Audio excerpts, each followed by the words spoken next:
Bonjour à toutes et à tous et bienvenue à cette table ronde organisée par Parlons RH en partenariat avec Cégide et Amaris. Moi, c'est Stéphane Varizella, Content Manager RH chez Parlons RH et je suis vraiment très heureux de vous accueillir aujourd'hui pour parler d'un sujet que je trouve, moi, essentiel, stratégique et aussi toujours d'actualité. Ce sujet, c'est quels sont les secrets de la rétention des talents.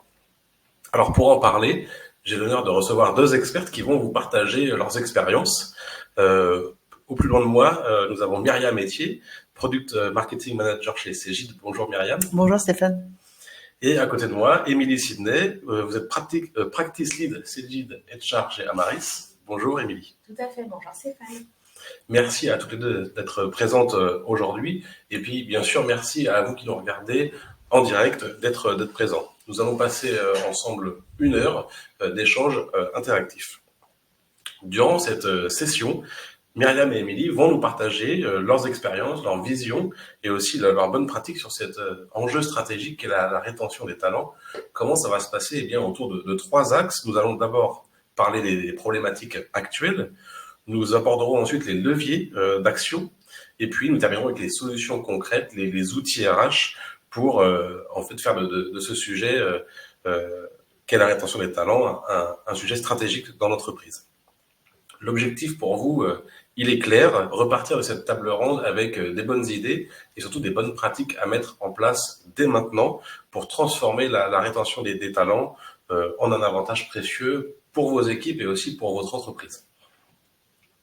Comme d'habitude, à la fin de la session, nous vous donnerons la parole. Alors n'hésitez pas à poser vos questions tout au long de cette table ronde. L'équipe Parlons RH qui m'accompagne vous les transmettra et je pourrai les poser à la fin de la session à Myriam et Émilie. Je pense qu'on peut rentrer maintenant dans le vif du sujet avec une première question d'introduction. Elle est pour vous, Myriam. Pourquoi la rétention des talents est-elle essentielle aujourd'hui? Alors, je dirais qu'il y a trois éléments. Un qui est autour de la technologie. Alors, nous sommes en pleine transformation des technologies, entre autres avec l'intelligence artificielle qui bouleverse tous les processus, entre autres l'automatisation. Et là, on voit que à peu près 30% des activités seront automatisées d'ici 2030. Donc, ça, c'est un élément qui est très important. Et donc, beaucoup de métiers vont être amenés à disparaître. Ça, c'est quand même important. Et selon l'Institut du futur, 85% des emplois d'ici 2030 seraient encore inexistants à l'heure actuelle. Donc, il y a la disparition, mais il y a aussi des emplois qui arriveront. Donc ça, c'est un élément important. Deuxième challenge, c'est celui qui est lié aux évolutions des marchés au sujet des compétences. Qui se font parfois un peu rares dans certains domaines technologiques. On parle de l'IA, mais il n'y a pas que ce domaine-là. Et donc là, parfois, il est peut-être un peu plus simple finalement de garder les compétences qu'on a dans les entreprises et les faire évoluer plutôt que de continuer à recruter constamment. Et puis, troisièmement, on connaît aussi une pyramide des âges vieillissante. On voit beaucoup de communication, entre autres, sur les seniors et comment les garder et les faire évoluer dans les entreprises. Je pense qu'il y a quelque chose d'assez intéressant à prendre en compte sur cet élément-là et de faire en sorte que justement que ces compétences restent dans l'entreprise et qu'on fasse en sorte de s'occuper de cette rétention des talents aussi de cette catégorie d'âge. Merci beaucoup Myriam. Émilie, je me tourne vers vous pour vous poser la même question. Pourquoi la rétention des talents est essentielle aujourd'hui?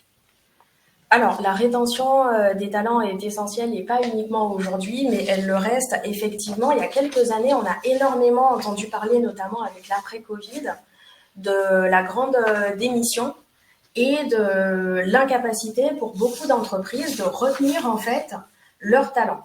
En fait, il s'avère qu'aujourd'hui, selon une étude Indeed, il y a quand même toujours 23% des salariés qui réfléchissent à démissionner sur l'année. Donc l'enjeu, il est toujours là. Et on a aussi le fait que c'est avéré pour les professionnels RH, 76% des dirigeants d'entreprise, selon une étude LinkedIn, indiquent que la rétention des talents est un enjeu fondamental pour eux. Pourquoi c'est un enjeu? Alors, on va avoir deux principaux points. Déjà, la compétition est accrue, surtout sur les talents. Le besoin est toujours d'actualité. Et les personnes, comme on l'a vu, sont toujours volatiles, même si ça a un peu baissé. Ensuite, on a aussi l'impact sur la culture d'entreprise. Ce qui fait la richesse pour beaucoup, c'est les valeurs, c'est la culture, et cette culture est portée par des personnes. Donc, les entreprises, quelles qu'elles soient, ont besoin de retenir leurs talents. Merci beaucoup. On va pouvoir maintenant passer à la première partie, donc des problématiques de rétention des talents. C'est le premier temps fort de cette table ronde. Pourquoi est-ce qu'en 2025, la rétention des talents s'impose comme un enjeu aussi central pour les entreprises? On vient d'en parler. Qu'est-ce qui rend aujourd'hui cet équilibre si difficile à maintenir et voire même à construire bien souvent?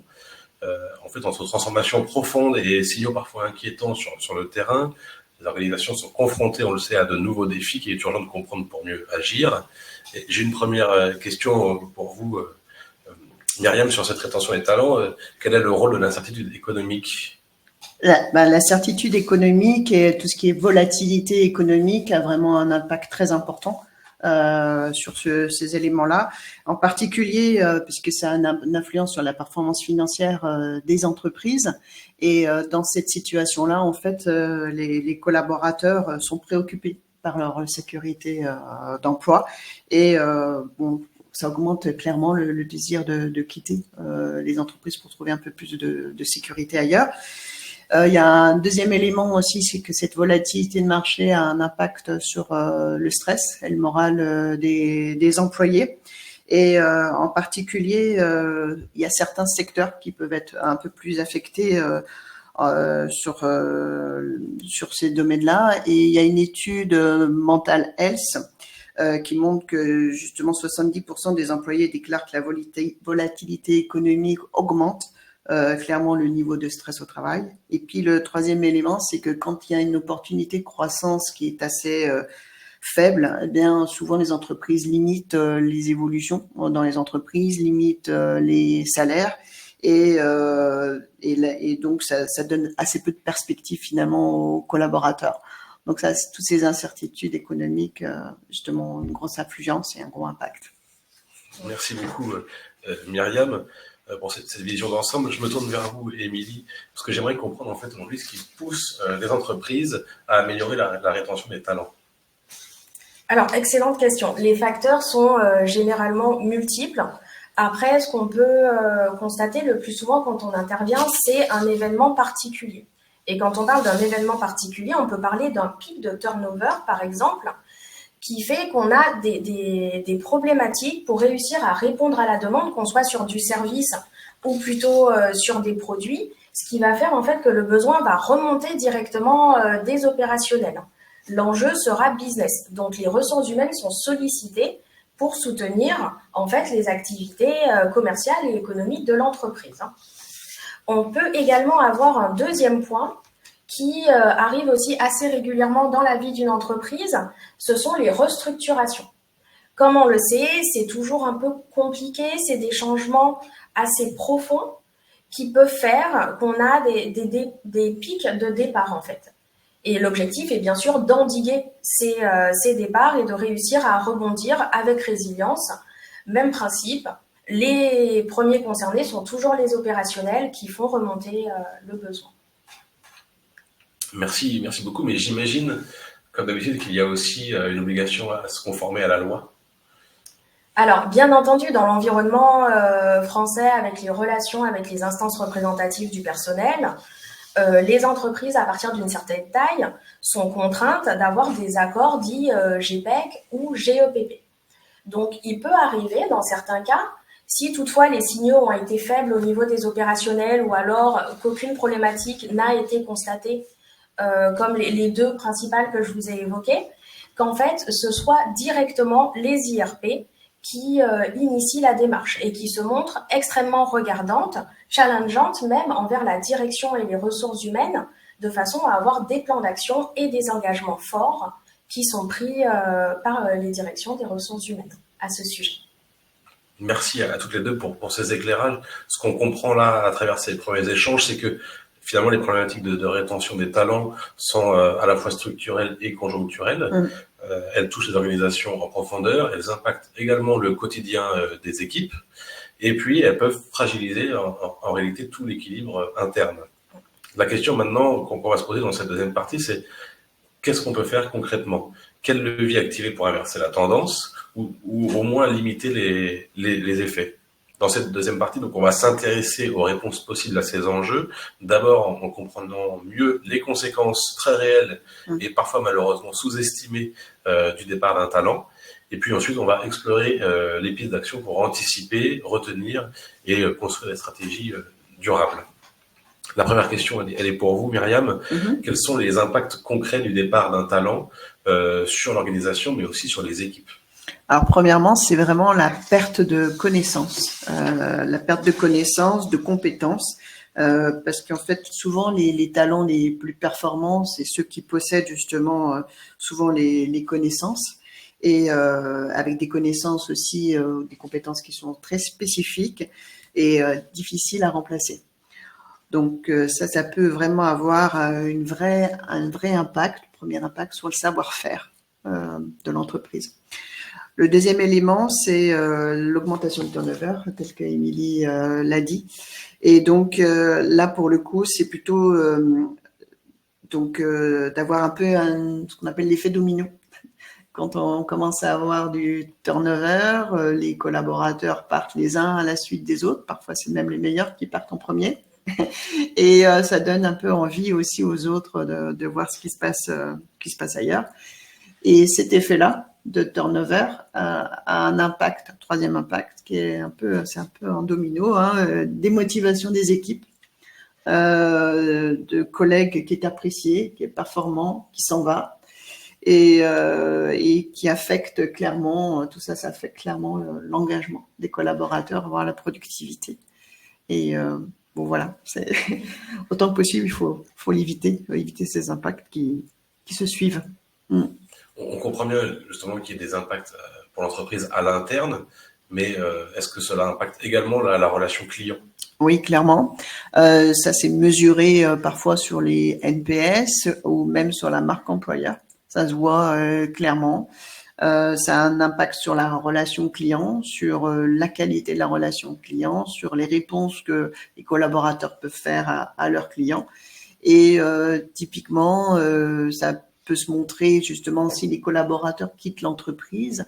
C'est pour des raisons peut-être d'incertitude économique, voire d'organisation, mais souvent aussi elles mettent des mauvaises notes sur Glassdoor ou sur d'autres éléments qui font qu'après, on a aussi des difficultés après à recruter des nouveaux collaborateurs parce que ça a un impact sur cette marque. Et puis sur la partie client, c'est la qualité de service, la continuité de la relation qui est largement impactée, puisqu'évidemment les clients qui sont très bien suivis par des collaborateurs très expérimentés se retrouvent avec des collaborateurs moins expérimentés, et là on a parfois une baisse de la satisfaction des clients qui se voient sur le NPS typiquement.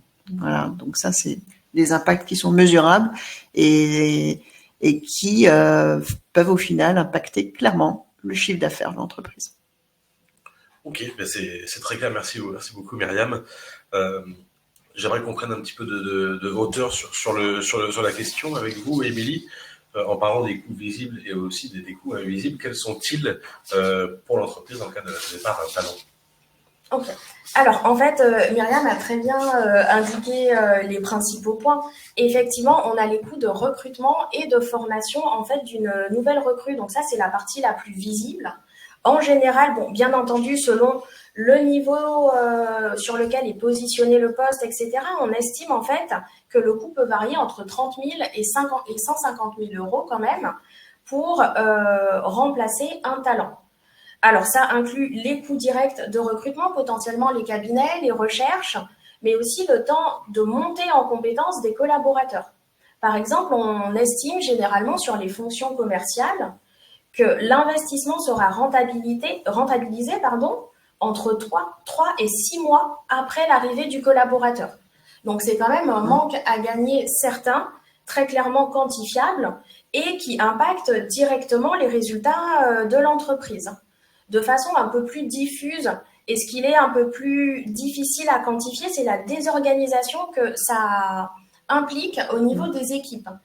Un départ peut déstabiliser toute une équipe. Donc, quand en plus on a un effet domino, là, ça commence à devenir très difficile à gérer, surtout pour ceux qui restent. que ce soit le management, les collègues, avec la redéfinition des activités, les pics de charge que ça peut impliquer, la démotivation, et on continue à faire tomber les dominos, comme vous disiez, Myriam. Donc, en effet, c'est un premier point. On a l'impact direct sur le business, effectivement, où on a la dégradation de la relation client. Effectivement, souvent, c'est un argument différenciant que d'avoir un suivi sur la durée, des contacts connus et l'investissement nécessaire, en fait, pour sécuriser les comptes fait que c'est du temps, de l'énergie qui n'est pas mis par les collaborateurs pour aller développer, en fait, de nouveaux comptes, de nouvelles opportunités. Donc, on va avoir ce premier point. Ce qu'on va avoir aussi, c'est effectivement la difficulté à remplacer, mais on aura aussi parfois le cas des monopoles de compétences. On a des cas de figure, en tout cas, j'ai déjà pu assister à des cas où des entreprises ont dû en fait arrêter de commercialiser une offre parce qu'une ou deux personnes se sont retrouvées en expertise monopole de connaissances. Ces personnes s'en vont. C'est parfois difficile avec l'activité d'organiser en fait les passations et du coup l'activité s'arrête. Et ça, ce n'est pas neutre financièrement. Après, on peut aussi avoir des cas où on va être dans quelque chose d'un peu plus actif, mais c'est une stratégie en fait de rétention des talents qui est inadaptée. Et dans ces cas-là, non seulement c'est double peine, on a des efforts qui sont mis en œuvre par les équipes RH, qui sont déployés de façon opérationnelle et qui pourtant n'apportent pas les résultats attendus. Pourquoi? Un des cas les plus fréquents qu'on peut observer, c'est un décalage entre cette stratégie et la stratégie globale de l'entreprise qui est portée par le COMEX. Vous parliez, Émilie, de stratégie inadaptée. Alors, selon vous, quelle est aujourd'hui la stratégie la plus adaptée, la plus payante, si j'ose dire, pour construire une politique de rétention efficace et surtout durable? Alors, c'est difficile à dire et ça n'engagera que moi, bien sûr. Mais ce qu'on observe qui fonctionne quand même assez bien, c'est d'y aller progressivement. Donc, vraiment, de partir du principe que c'est un projet à part entière, de définir des objectifs réalistes, des indicateurs, un calendrier adapté et des plans d'action concrets qui permettront d'évaluer à chaque jalon est-ce qu'on atteint les objectifs dans cette rétention des talents. Donc, typiquement, ce qu'on peut citer comme exemple, c'est le fait de ne pas partir directement sur le fait d'adresser l'entièreté des talents, l'entièreté des métiers et des familles d'emploi. C'est de commencer par un périmètre pilote. Donc, ça permet de se concentrer sur une population. En général, on essaye d'avoir une population volumique au niveau de la structure pour que ce soit quand même un bon panel. Et ça fait en fait un terrain d'exercice qui permet d'affiner la démarche, de travailler vraiment conjointement avec les opérationnels pour arriver à répondre à leurs objectifs et in fine à créer de la valeur pour l'entreprise. Ce qui est également très important, c'est de ne pas travailler en chambre en fait pour les RH. Comme je l'ai indiqué un peu avant, on est vraiment sur une co-construction, donc on doit avoir à la fois des échanges avec les opérationnels, donc des remontées directes du business, mais surtout embarquer et être aligné avec la direction, avec la stratégie et donc avec le COMEX.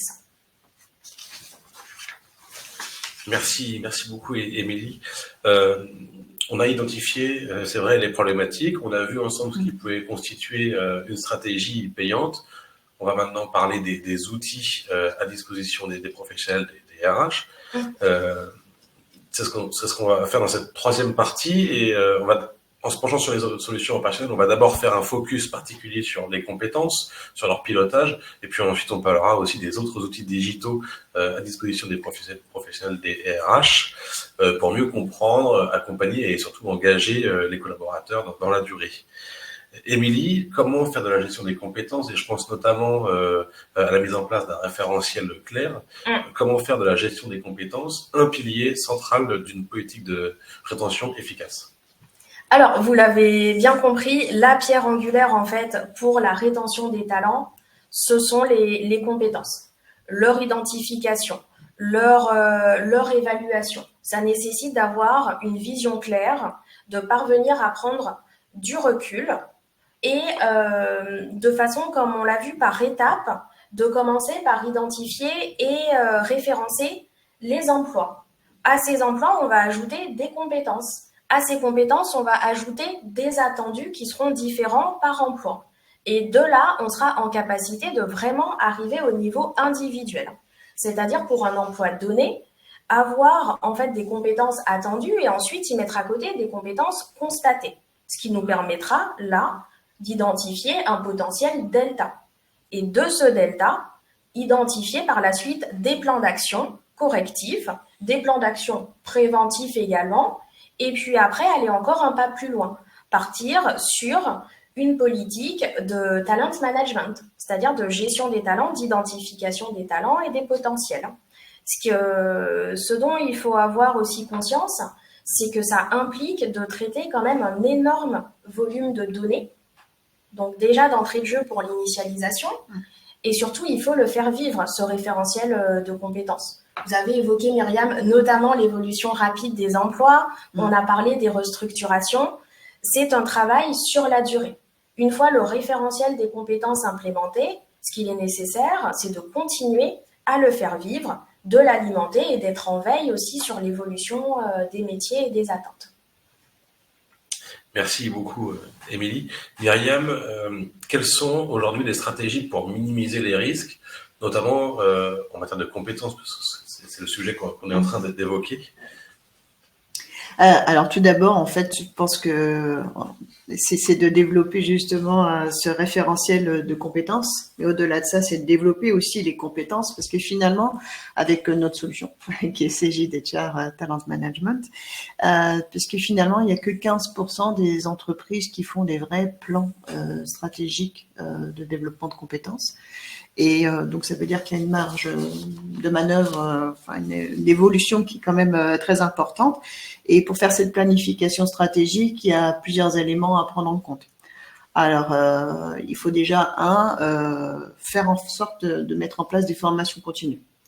Sur ces formations continues, c'est d'offrir des opportunités de développement à des collaborateurs. Encore faut-il donc les connaître, hein, comme vous le disiez très bien, Émilie, et de faire un parcours de développement avec des formations obligatoires, par exemple, en mettant aussi les membres de l'équipe à l'honneur dès qu'ils ont obtenu des certifications, des développements de compétences et des formations.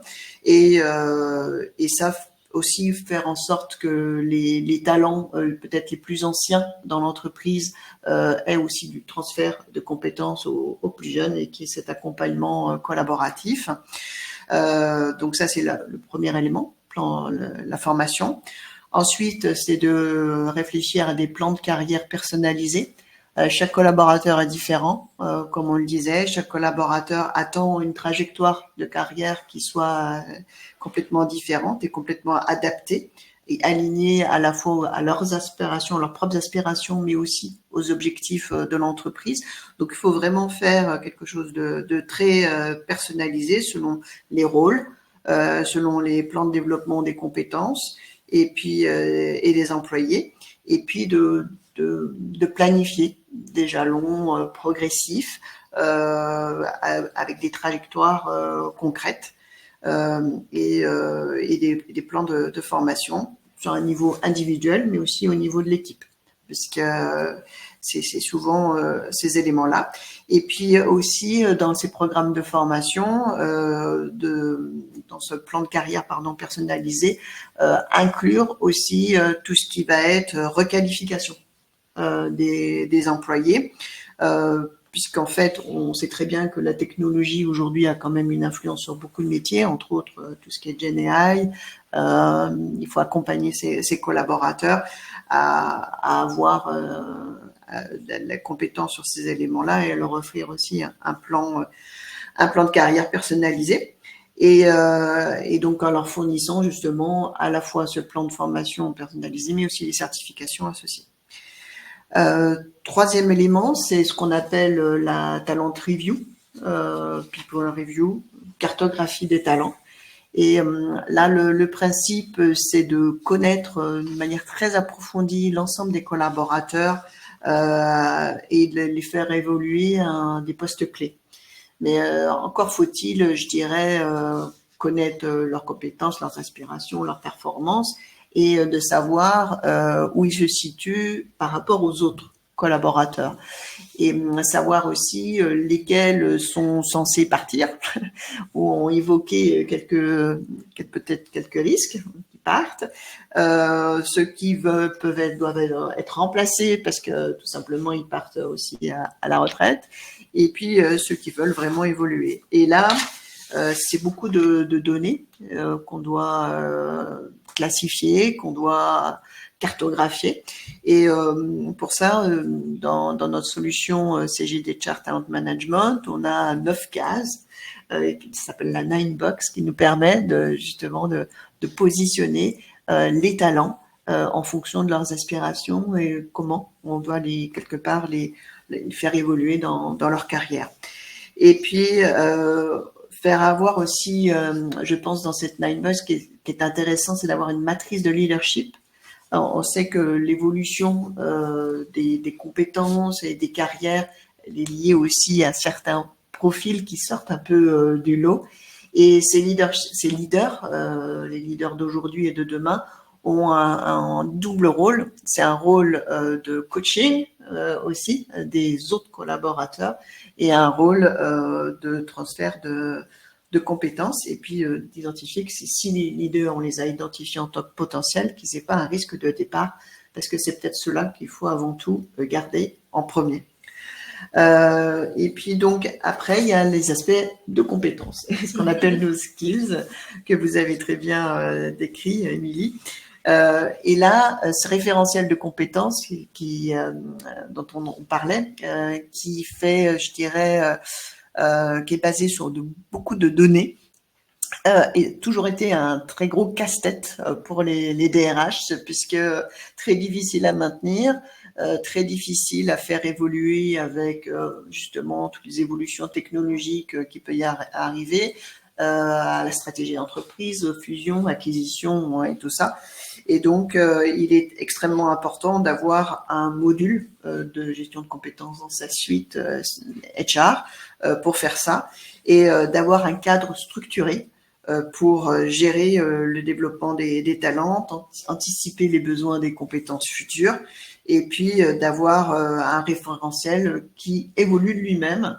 Voilà. Et donc, cette évolution qui est, je dirais, qui doit évoluer simplement. Nous, on y a mis de l'intelligence artificielle, comme vous pouvez vous en douter, pour qu'ils puissent vraiment s'adapter, je dirais, à l'évolution du marché, mais aussi au poste qu'on veut chercher demain pour le recrutement, au profil talent, c'est-à-dire que les collaborateurs peuvent auto-déclarer les compétences dont ils disposent. Donc, on a un aspect aussi collaboratif qui alimente ce référentiel.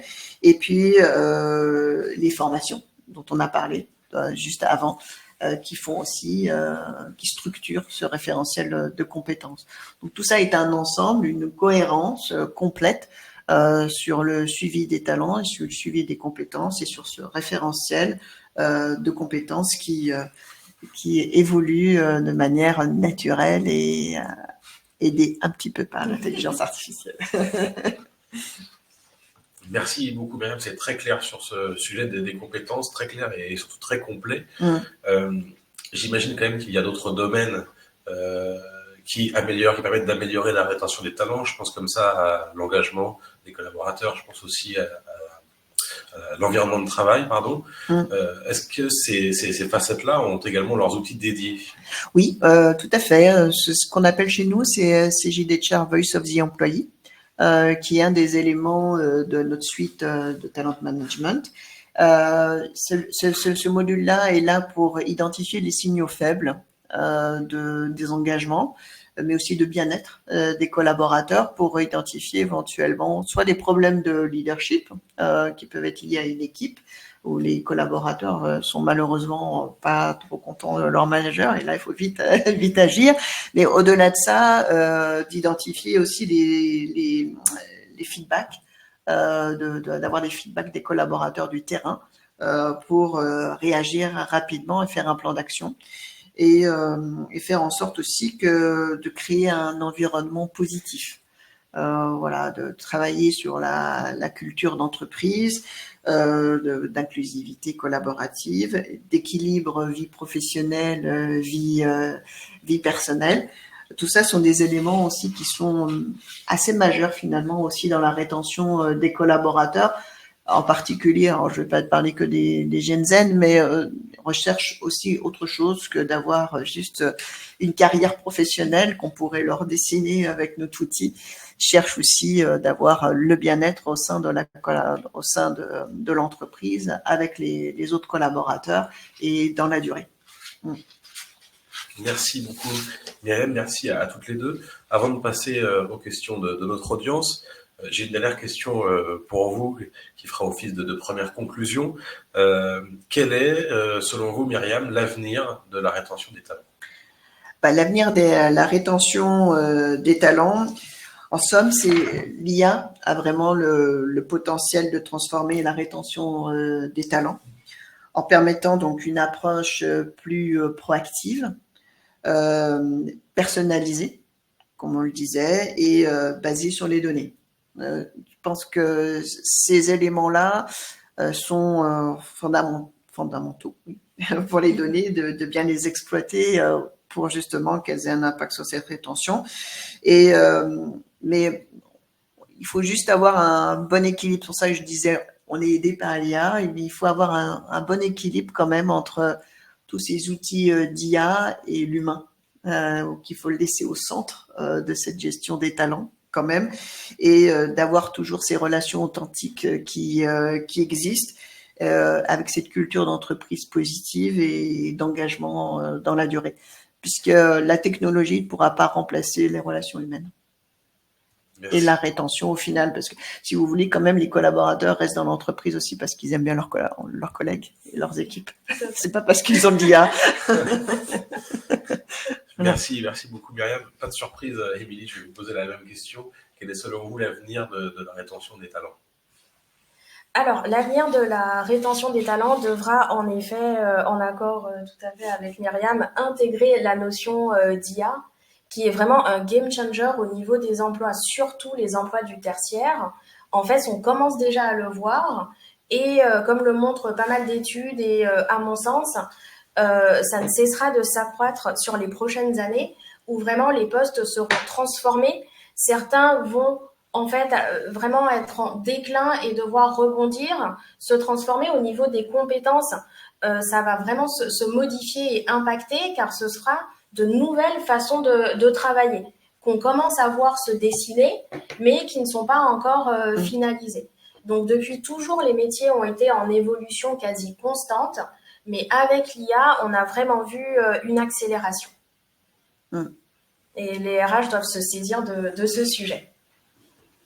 Merci beaucoup. Merci à toutes les deux, Myriam et Émilie, d'avoir répondu à mes questions. Merci à vous qui nous regardez en direct, d'avoir posé vos questions tout au long de cette table ronde. Et on va maintenant justement y répondre. J'ai une première question de la part de Lara qui dit concrètement, si on a ce problème de rétention, est-ce qu'il faut obligatoirement se faire accompagner? Excellente question. Est-ce qu'il faut se faire accompagner? Alors, tout est question en fait de temps et de méthode. Avez-vous le temps à consacrer? Comme on l'a dit précédemment, c'est un projet qui est assez conséquent, qu'il ne faut pas minimiser et qu'il faut voir dans son ensemble, ce qui implique de la gestion de projet, ce qui implique aussi un investissement, du travail de fond pour commencer à avoir les premiers livrables. On sait qu'au niveau des RH, comme dans tous les domaines en fait des entreprises de plus en plus, ce qu'on va attendre, c'est des ROI rapides, des retours sur investissement quasi immédiats pour éviter l'effet tunnel. Et dans ces cas-là, effectivement, la solution pour sécuriser ces résultats, c'est de se faire aider en fait par des ressources complémentaires, par des experts. Très bien. Merci. J'ai une question de Brigitte, alors même deux questions en fait. Comment maintenir ce type de référentiel quand on a 10 000 collaborateurs et 350 métiers différents? Et puis la deuxième question de Brigitte, c'est combien de compétences identifiées par métier? Alors ça dépendra. Bon, je laisserai Émilie aussi répondre à ce sujet-là, mais nous, on s'est basé sur l'ESCO, entre autres, pour construire première structure des référentiels de compétences. Donc, il y a toujours des adaptations à faire en fonction des métiers, évidemment. Et pour 10 000 collaborateurs ou pour 3 000, c'est à peu près la même chose finalement, puisque ça dépendra du nombre de métiers qui sont couverts dans l'entreprise. Et le tout, en fait, je pense, c'est déjà de commencer par dématérialiser autant que possible ces processus RH, parce que sans les données, comme on l'a dit, on pourra pas faire grand-chose. C'est-à-dire qu'on va pas commencer à faire un référentiel de compétences sous Excel. C'est immaintenable, donc il faut vraiment l'utiliser dans un outil et d'avoir cette approche justement d'analyse de construction du référentiel et qui soit évolutif. Tout à fait. Du coup, je me permets de préciser, Myriam. Alors déjà, à mon sens, il faudrait voir est-ce qu'on a été au bout du travail de rationalisation pour arriver à ces 350 emplois types. Ensuite, l'autre point, ce serait de voir aussi au niveau opérationnel pour votre organisation, où est la priorité, où sont vos enjeux. Parce qu'il est évident qu'on ne pourra pas mettre la même intensité ni le même investissement en termes de suivi, de conception de plan d'action sur 350 métiers, parcours de carrière, portefeuille de compétences, que si on se focus et on met l'accent sur une cinquantaine qui sont jugés comme critiques, soit en termes d'organisation, soit en termes de volume, soit en termes de rareté et difficulté d'acquisition de la compétence. Il y a, alors c'est un peu facile à dire, mais énormément de facteurs qui rentrent en jeu. Ensuite, c'est l'éternelle question au niveau de la conception de fiches métiers et de référentiels de compétences. Combien en mettre? Quel est le juste milieu? Est-ce qu'on part sur quelque chose d'extrêmement précis, mais qui du coup sera assez rapidement obsolète? Et puis surtout, ne pas minimiser aussi l'impact pour vos managers. Parce que l'important, une fois qu'on a identifié les compétences, c'est de les évaluer. Évaluer des compétences dans le cadre d'un entretien de façon qualitative, dans l'évaluation de la performance, c'est du travail pour les opérationnels. Donc, ce qu'on préconise, c'est peut-être de limiter le nombre de compétences pour avoir un peu plus de qualité en termes d'évaluation. Et puis, en dehors de ça, dans une logique de parcours de carrière, si on a un référentiel de compétences trop fourni, qu'on n'arrive pas en fait à rapprocher certains métiers, parce que quasiment chaque métier a ses compétences qui lui sont propres, mais qu'il n'y a pas eu cette rationalisation. Si on fait des parcours de carrière, si on essaye de projeter des collaborateurs d'un point A vers un point B, le travail est quand même sacrément complexifié. Donc, ce qu'on dit en général, c'est un maximum de 10 compétences techniques, auxquelles on peut ajouter des compétences managériales, bien entendu, le cas échéant. Alors voilà une belle réponse concrète. Merci. Merci à toutes les deux. Avant de passer à la prochaine question, juste une petite précision, Myriam. Vous avez parlé de SCO au début de votre réponse. Qu'est-ce que c'est? C'est un référentiel de compétences européen, en fait. Voilà, on pourra donner éventuellement le lien pour les collaborateurs, enfin pour les auditeurs, voilà. C'est SCO, c'est ça? ESCO. Ouais. ESCO, ok. Très bien, merci.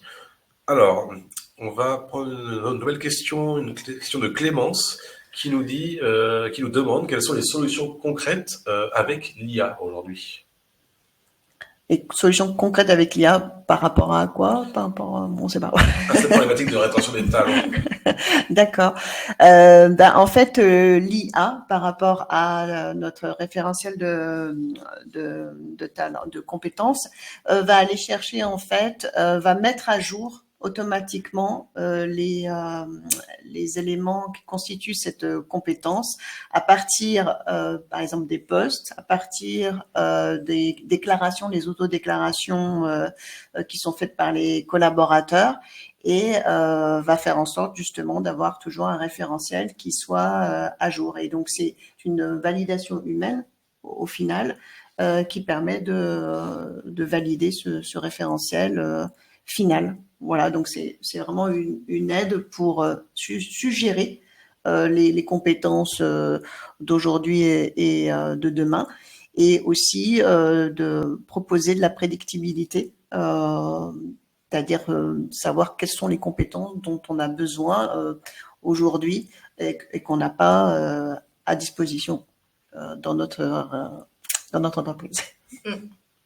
Et du coup, je me permets parce que si on revient sur la rétention des talents au global, et d'ailleurs, je sais que vous le faites, Myriam, l'IA peut être présente en fait de bout en bout de la chaîne de rétention des talents, qu'on parte de l'acquisition des talents avec la possibilité d'avoir des chatbots pour les candidats, la possibilité de faciliter la vie des collaborateurs avec un matching un peu intelligent qui intègre également de l'IA. La possibilité dans les entretiens de pouvoir avoir un petit assistant qui va remettre à niveau le langage, qui va poser des questions pertinentes. L'IA peut vraiment s'intégrer dans quasiment tous les pans et toutes les pratiques RH s'il est utilisé à bon escient. Voilà, ça va être à la fois des suggestions pour aider les managers et les collaborateurs dans tous les processus RH, mais aussi en effet vraiment de l'aide pour aller plus vite, pour faire aussi un gain de productivité pour l'ensemble des collaborateurs, entre autres sur les entretiens. Typiquement, normalement un entretien ça dure 1 heure de préparation avec l'IA intégrée, on réduit tous ces temps-là. Donc ces temps-là sont dédiés pour faire autre chose et entre autres réfléchir à un plan de carrière par exemple ou dédier du temps à faire de la formation pour améliorer les compétences. Voilà.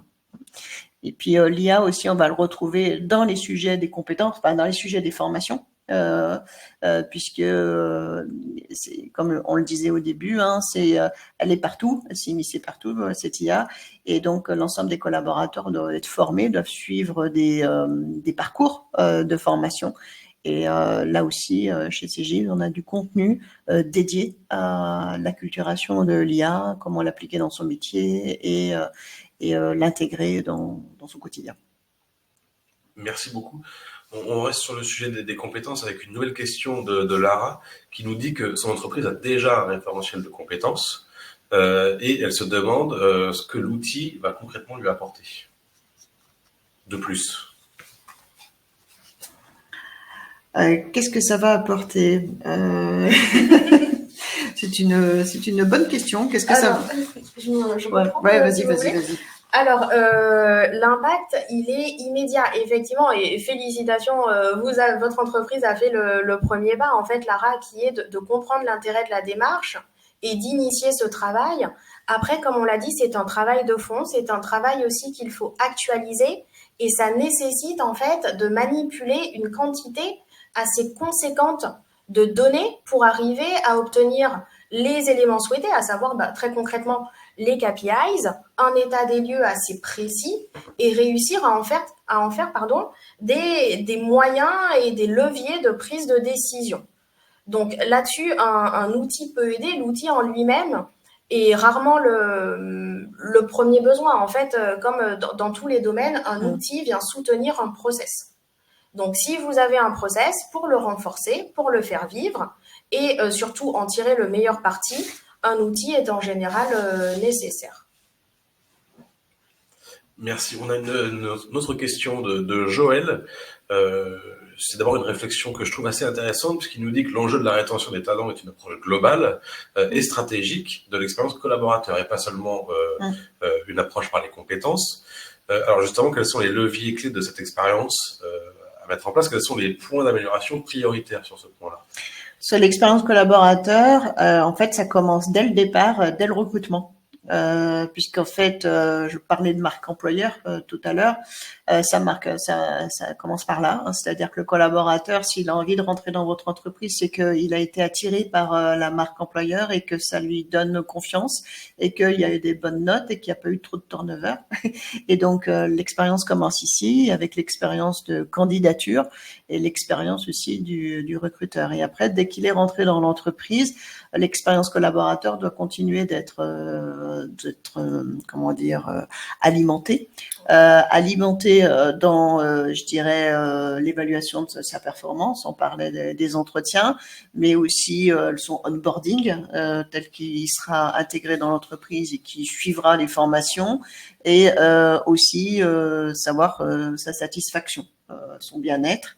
Et au final, ce qu'on lui proposera comme évolution de carrière et voire de planification stratégique de carrière telle qu'on on l'a décrit tout à l'heure. L'expérience, c'est tout ça, jusqu'à même son départ, et qui doit être aussi bien traité en termes d'expérience collaborateur que son onboarding, puisque on parle de boomerang souvent, hein, des collaborateurs qui partent et puis qui reviennent chez Cégide. On en a pas mal. Finalement, sont allés voir si l'herbe était plus verte ailleurs, et puis qui sont revenus et puis qui restent encore plus longtemps la deuxième fois. Non, mais c'est vrai. Et ça, ça fait partie finalement de cette expérience collaborateur qui est je dirais, qui doit être excellente du début jusqu'à la fin. En effet, c'est vraiment à chaque étape du parcours du collaborateur. Et ce qu'on peut se dire aussi, c'est que comme dans toute relation, il y a des moments clés et une intensité qu'on peut apporter en fait dans cette relation. Donc vous en avez parlé, Myriam, un des temps forts en général, c'est le onboarding. C'est là où on a les principaux risques de départ, voilà, qui peuvent arriver. Donc là, c'est important d'y apporter de l'intensité, de planifier, d'anticiper et vraiment d'être très présent à ce moment. On a bien sûr la session des entretiens annuels, c'est un peu le moment des collaborateurs, c'est un rituel. Et on a aussi, on voit de plus en plus apparaître et on accompagne nos clients là-dessus, c'est la notion de réengagement. Parce qu'il peut arriver, et c'est normal qu'on ait une phase d'essoufflement, souvent après 2 ans, 3 ans, et là, il faut réussir à réengager. Faire en sorte que le collaborateur, en fait, se rende compte qu'il, justement, s'inscrit dans son parcours collaborateur sur la durée, qu'il n'est pas arrivé au bout. Donc là, on est sur encore une autre phase d'intensité. En particulier dans les périodes d'incertitude économique. Ça, on l'observe aussi beaucoup. C'est très important de continuer de réengager. En effet, je suis assez d'accord avec Émilie sur ces 2 ans, 3 ans. Voilà. Merci. On a aussi une question de Maëva qui parle d'un point qu'on n'a pas abordé, c'est vrai. C'est la mobilité. Elle demande si la mobilité peut favoriser la rétention des talents. Et si oui, qu'est-ce qui peut être mis en place sur ce sujet ? Oui, clairement, la mobilité, c'est un des éléments qui est extrêmement important, et alors, il est, en tout cas pour Cégide HR, est connecté aux compétences, évidemment. Et à partir du moment où le collaborateur a des compétences qu'il peut valoriser dans d'autres services, il a la possibilité de postuler, comme pourrait le faire un collaborateur externe qui voudrait rentrer dans l'entreprise. Et des suggestions de postes lui sont aussi proposées pour justement faciliter cette mobilité. Donc oui, la mobilité permet la rétention, mais ce que je dirais, c'est qu'il faut la proposer, en tout cas suggérer, avant que le collaborateur ait définitivement pris sa décision de quitter l'entreprise, et avant qu'on ait constaté une grande insatisfaction ou de bien-être au travail, ou de tous les éléments qu'on a pu constater liés à son manager ou quoi que ce soit. Parce que si on propose de la mobilité trop tard juste pour le rattraper, ce sera pas sûr que finalement il soit aussi engagé qu'on le voudrait. Tout à fait en phase. Et la mobilité est très clairement un différenciant, ne serait-ce qu'au niveau des process de recrutement. On a de plus en plus la question comment ça va se passer dans 2 ans, dans 3 ans, si j'ai envie de changer. Donc c'est important d'y penser. Quasiment toutes les entreprises la proposent à différents degrés. Ça dépend aussi de la diversité des métiers, mais ça dépend surtout aussi de la capacité RH à soutenir cette mobilité qui représente quand même un investissement. Alors, c'est un gage de confiance, mais c'est aussi pas mal de travail. Et c'est là que rentre en compte, on a parlé du référentiel de compétences, la capacité à modéliser des passerelles, à pouvoir rapprocher des emplois, à pouvoir identifier des plans d'action. Parce que la mobilité non accompagnée n'est ni pertinente, à mon sens, pour le collaborateur, ni pour l'organisation au global. Merci. On a aussi une question d'Anne qui nous parle de RSE. Tout à l'heure, vous parliez de génération Z. On sait que c'est une génération assez soucieuse de l'environnement. Et donc, comment intégrer l'IA dans cette politique avec ce refus d'utilisation pour les problématiques environnementales ? Oui, c'est une bonne question. C'est une bonne question. La RSE fait partie des arguments de la marque employeur. Donc, pour attirer des collaborateurs, donc entre autres génération Z. Mais cette génération, de notre point de vue, veut voir des actions concrètes de la part de l'entreprise vis-à-vis de cet engagement. Et ce qui est important, c'est de prouver qu'on est vraiment actif sur la RSE. Voilà, je dirais ce genre de choses. Et après, par rapport à l'IA, je n'ai pas trop d'idées, on va dire.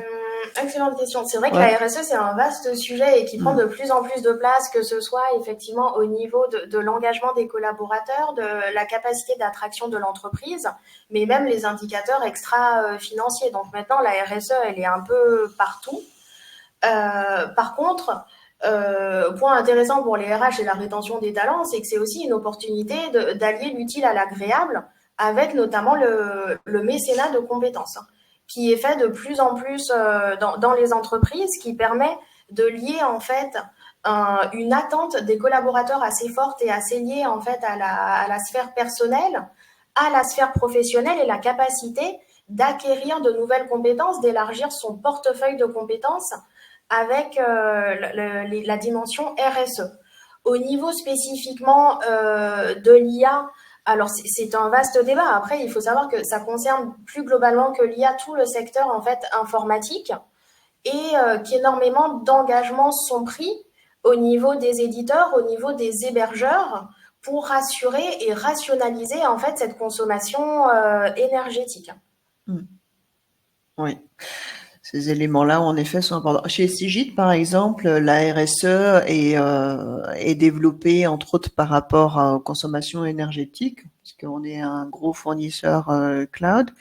Au niveau des transports des collaborateurs, avec le covoiturage, au niveau de l'âge et puis de la diversité du handicap et tous ces éléments-là, ouais, font partie aussi, je pense, des arguments de rétention pour que finalement les collaborateurs trouvent aussi du sens à rester dans l'entreprise, et que ces valeurs correspondent à ce que les collaborateurs veulent vivre dans leur entreprise, veulent partager. Merci. Alors, une toute dernière question avant de vous laisser. Une question de Brigitte qui revient sur la discussion tout à l'heure sur les compétences. Elle demande, ce sont les managers ou les acteurs RH qui identifient les compétences des métiers et qui évaluent les collaborateurs? C'est sa première question. Et sa deuxième question, c'est quelles conséquences, quid, si écart entre auto-évaluation des collaborateurs et celle des managers? Excellente question, et puis beaucoup de questions en une. Alors, si je reprends bien, et puis auquel cas, aidez-moi Stéphane, je vais commencer par la fin qui est le plus récent dans ma tête. Au niveau de l'évaluation, effectivement, la plupart des outils proposent également de tenir compte à la fois de l'auto-évaluation du collaborateur, de l'évaluation du manager, mais surtout d'avoir une notion de consensus. Donc, effectivement, il peut arriver qu'il y ait un décalage. Et dans ces cas-là, c'est sujet à discussion, etc. L'important d'un point de vue RH et stratégie, à mon sens, est de réussir à objectiver la discussion. C'est-à-dire, quand on a un référentiel de compétences qu'on évalue, on a une échelle d'évaluation associée. Donc, première chose, c'est de définir de façon très claire, de façon à ce que chaque personne ait la même compréhension en fait de l'échelle d'évaluation des fameuses compétences, de façon à ce qu'il y ait quand même une certaine équité au niveau de l'évaluation entre les équipes, entre les collaborateurs et les managers. Et un autre point également important, c'est ce qu'on peut appeler les indicateurs observables, c'est-à-dire une mise en contexte, une illustration de l'emploi de la fameuse compétence. Par exemple, quand on va dire mon collaborateur, j'attends qu'il soit expert sur Excel, le niveau d'expertise peut varier d'une compréhension à une autre. Expert, ça veut dire savoir faire des formules, savoir faire des macros.